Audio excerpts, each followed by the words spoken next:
Hello student, आज पढ़ेंगे हम दो चरों का रैखिक समीकरण। प्रश्नावली 3।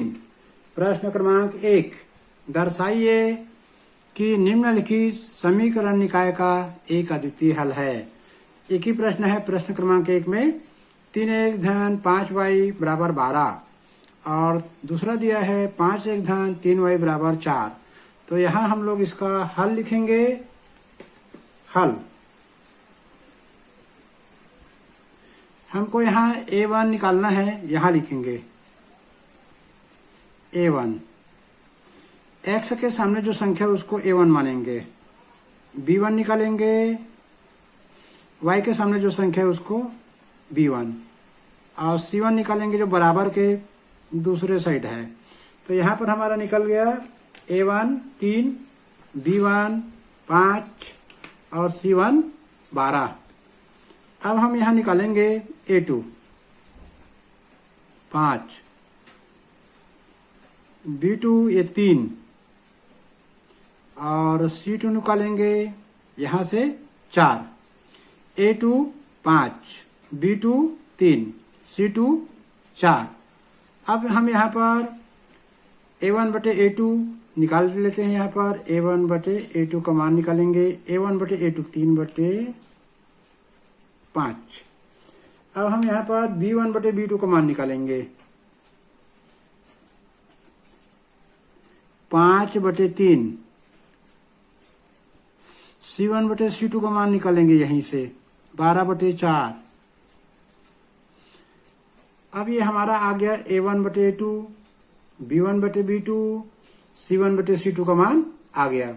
अब यहाँ पर हम लोग शर्त लिखेंगे कि अद्वितीय हल है, निम्नलिखित समीकरण निकाय का एक अद्वितीय हल है, ऐसा प्रश्न बोला गया है। तो अद्वितीय हल है ये समीकरण कि इसका अद्वितीय हल नहीं है।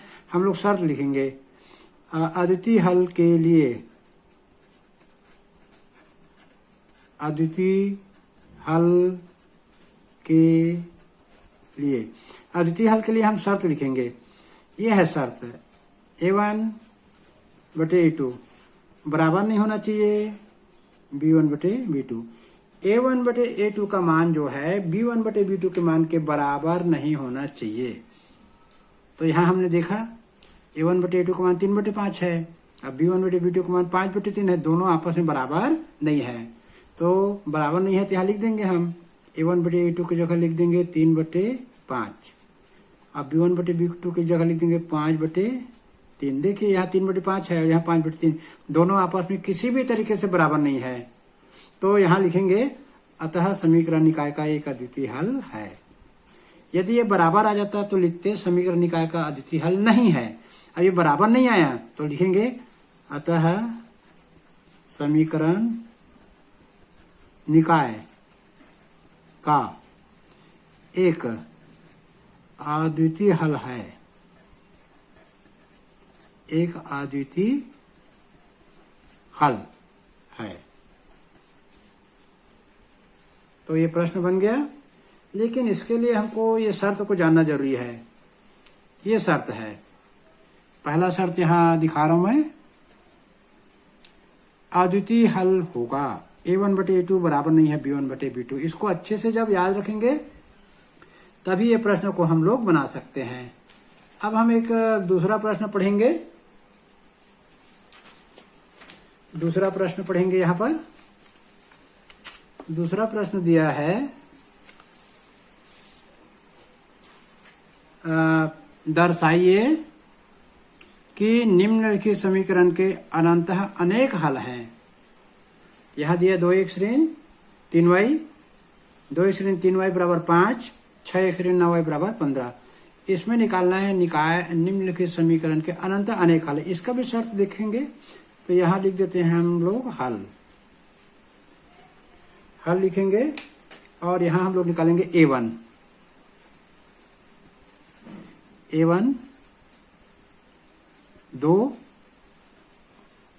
b1 बराबर ऋण 3 चिन्ह सहित लिखना है, c1 बराबर 5, a2 6, B2 ऋण 9, C2 15। यहाँ आ गया A1 B1 C1, A2 B2 C2 का मान आ गया। अब यहाँ हम निकाल के देखेंगे। यहाँ A1 बटे A2 का मान निकालेंगे तो 2/6, 2/6। तो ये 2/6 को काटेंगे, 2 एकम 2, 2 तिया 6, तो ये आ जाएगा 1/3। इसी प्रकार से हम लोग B1 बटे B2 का मान निकालेंगे, ऋण 3/9। तो ऋण 3/9, ऋण 3 धन हो जाएगा, 3 एकम 3, 3 तिया 9, और ऋण धन, तो ये भी आ जाएगा 1/3। अब हम यहाँ पर C1 बटे C2 का भी मान निकाल के देखेंगे, 5/15, 5 एकम 5, 5 तिया 15। इसका भी उत्तर आ गया 1/3। ये तो सभी का उत्तर 1/3 आ गया, लेकिन शर्त क्या है ये जानना जरूरी है। शर्त क्या है? शर्त मुख्य है। यदि हमको शर्त याद है तो हमारा सभी सवाल बन जाएगा। शर्त अनंतः अनेक हल होंगे, अनंतः अनेक हल होंगे। अनंतः अनेक हल होंगे के लिए शर्त है A1 बटे A2 बराबर B1 बटे B2 बराबर C1 बटे C2। तीनों आपस में बराबर होना चाहिए। A1 बटे A2 बराबर B1 बटे B2 बराबर C1 बटे C2, तीनों का मान बराबर रहना चाहिए। हम लोग देखते हैं हमारे प्रश्न में तीनों का मान बराबर भी आया है, 1/3, 1/3, 1/3। यहाँ से हम देख सकते हैं सभी का मान। ये देखिए A1 बटे A2 का मान 1/3 आया, B1 बटे B2 का मान 1/3 आया, C1 बटे C2 का भी मान 1/3 आया। तो अनंतः अनेक हल होंगे। इसके लिए जो शर्त है वो मैं शर्त आपको दिखा दूं। ये शर्त जो है तीसरा नंबर पे है, अनंतः अनेक हल प्राप्त होगा। इसका शर्त है ये A1 बटे A2 बराबर B1 बटे B2 बराबर C1 बटे C2। अभी इसके पहले हम लोग ये देखे थे अद्वितीय हल होगा, उसका प्रश्न बनाए थे, प्रश्न क्रमांक 1। अद्वितीय हल के लिए शर्त है A1 बटे A2 बराबर नहीं है B1 बटे B2। लेकिन अनेक हल प्राप्त होगा, इसके लिए शर्त है A1 बटे A2 बराबर B1 बटे B2 बराबर C1 बटे C2। आपको ये कागज में लिख के रख लेना है, और ये बहुत जल्दी भूलने वाला सूत्र है। इसमें थोड़ा सा कंफ्यूज हो जाता है क्योंकि 3 सूत्र है। एक और है कि कोई भी हल नहीं होगा, इसका भी एक सूत्र बना हुआ है। तो कंफ्यूज ना हो इसके लिए कॉपी में लिख के, पन्ना में लिख के रख लेंगे। तो हम यहाँ देखें तो तीनों बराबर आ गया, तो लिखेंगे अतः समीकरण निकाय के अनंतः, अतः समीकरण निकाय के अनंतः अनेक हल है। पूछा है कि इस समीकरण निकाय के अनंतः अनेक हल है कि नहीं है, तो हमारा उत्तर आ गया अनेक हल है। एक प्रश्न और पढ़ेंगे अभी, जिसमें के का मान ज्ञात करना था, तीसरा प्रश्न। अब हम तीसरा प्रश्न देखेंगे। तीसरा प्रश्न थोड़ा हटके है, बहुत महत्वपूर्ण है, परीक्षा में आता भी है। के का मान ज्ञात कीजिए जिसके लिए निम्नलिखित समीकरण निकाय का कोई भी हल ना हो।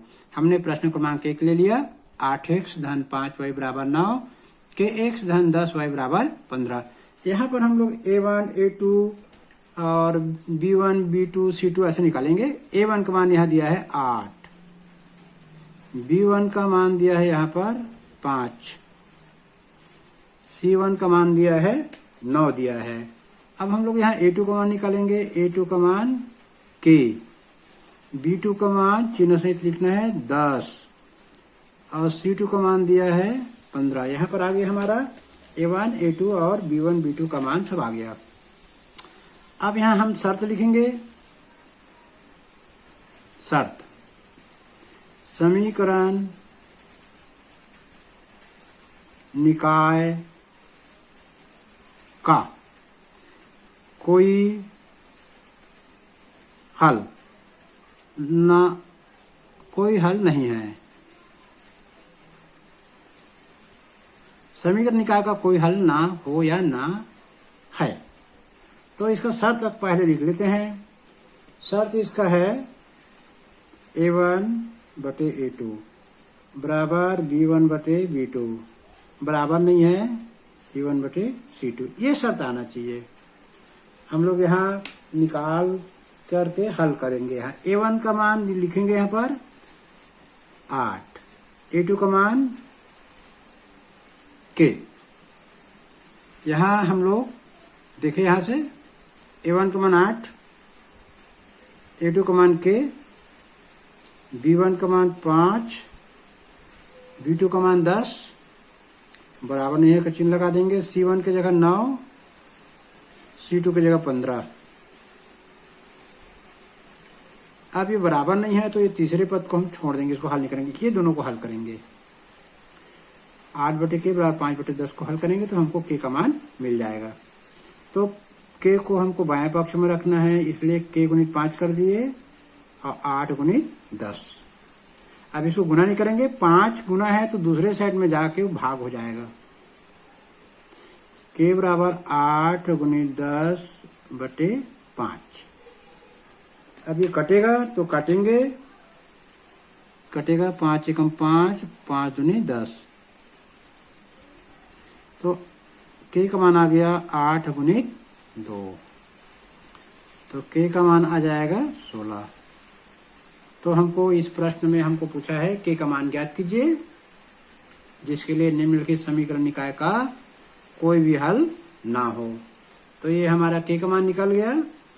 और K का मान का एक प्रश्न है, इसी का और बता देता हूं ताकि आपको थोड़ा सा अभ्यास हो जाए। हम लोग यहाँ एक नया प्रश्न लिखेंगे। प्रश्न क्रमांक 3 का मैंने ले लिया, दूसरा प्रश्न ले लिया। यहाँ मैं दूसरा प्रश्न ले लेता हूं। Kx धन 3y बराबर 3, 12x धन Ky बराबर 6। ये भी बहुत महत्वपूर्ण प्रश्न है। इसको लिखेंगे यहाँ पर, हल लिखेंगे। हल लिखेंगे यहाँ पर A1 का मान लिखेंगे, A1 का मान K, B1 का मान 3, C1 का मान 3। यहाँ से A1 B1 C1, A2 B2 C2, A2 का मान 12, B2 का मान K और C2 का मान आ गया 6। अब यहाँ पर हम लोग देखेंगे A1 A2 B1 B2 C1 C2 का मान तो आ गया। शर्त लिखेंगे यहाँ पर, समीकरण निकाय का कोई हल ना हो। समीकरण निकाय का कोई हल ना हो। समीकरण निकाय का कोई हल ना हो तो यहाँ लिखेंगे शर्त को A1 बटे A2 बराबर B1 बटे B2 बराबर नहीं है C1 बटे C2। ये तो शर्त हो गया। यहाँ हम लोग A1 बटे A2 का मान रख देंगे K बटे 12, B1 बटे B2 3 बटे K, C1 बटे C2 3 बटे C। ये बराबर नहीं है, तीसरे पद को हमको हल नहीं करना है, प्रथम दो पद को हम हल कर लेंगे। तो K का K से गुना हो जाएगा, 12 का 3 से गुना हो जाएगा, त्रिय गुना है। K गुणित K बराबर 12 गुणित 3। K का K से गुना करेंगे तो K का स्क्वायर 12 तिया 36, K स्क्वायर और 36 आ गया। तो इसका हम लोग वर्गमूल लेना पड़ेगा। लिखेंगे वर्गमूल लेने पर, वर्गमूल में K 2 बार है, उसको एक बार लिखेंगे K। 36 का वर्गमूल 6 आता है। तो प्रश्न में हमको बोला गया था कि निकाय का जब कोई हल ना हो तो K का मान ज्ञात करो। ये हमारा आ गया। तो इसको जब तक हमको शर्त याद नहीं रहेगा तब तक हम सवाल को नहीं बना सकते। तो शर्त को पन्ने में लिख के रख लेना एक, और जब भी सवाल बनाओगे वो पन्ना के लिख के बैठ जाना, ताकि थोड़े दिन में आपको याद हो जाएगा। अद्वितीय हल के लिए शर्त, कोई भी हल ना होगा उसके लिए शर्त और अनेक हल होगा उसके लिए भी शर्त है। 3 शर्त है। हर साल इस शर्त से एक प्रश्न पूछा जाता है 3 नंबर 4 नंबर में, तो आपको पक्का याद हो जाएगा। और पढ़ाई कैसे लगा कमेंट बॉक्स में कमेंट लिखना, और अच्छा लगा अभ्यास तो वीडियो को सब्सक्राइब कर देना, ताकि आपके सब्सक्रिप्शन बॉक्स में मेरा नोटिफिकेशन आ जाएगा और मैं हर दिन एक एक टॉपिक का वीडियो बनाते जाऊंगा जो आपको दिखेगा। धन्यवाद।